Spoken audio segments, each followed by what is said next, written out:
tomboko lahy sy tomboko vavy. Nandranak'androany aloha somary efa manao daholo le olona dia tsy hitako le hoe olona nandika lalàna saika manao daholo zany ny olona amin'izao hatran'izay lalana nalehako tany nanatra olona teo Analakely dia niandry tena niandry eo amin'ny adiny iray latsaka teo fa saika manao kasobosy daholo ny olona ny eritreritro zany le fahatsapatena angamba ny tokony atao fa tsy miandry sazy zay ny eritreretiko fa tsy dia voatery hoe hiandry sazy foana vao satria matoy ny olona ny ivelany mandroso le toe-tsaindrareo mihitsy nefa voavolavola any amin'ny fiarahamonina misy anazy any dia lasa mandroso azy izy. Ohatra miatsa le sazy za mantsy zao avy any Amboromelala zany nandeha nakaty andeha hanao sport kely zay io fa hitako hoe miatra le sazy io moa le hoe resaka hoe fanadiovana sy ny tariny zany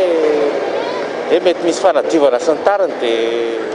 tsy hoe zay natahoran'le olona moa zany fa ohatran'ny any aminay zany manaja an'izy amina zany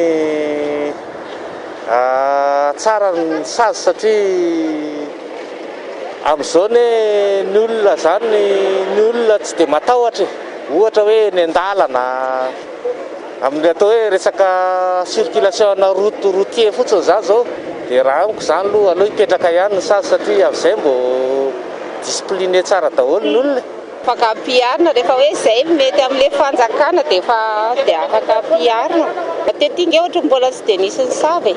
mbola tsy dia nisy ny sava tety dia mbola tsy hitako nisy sazy.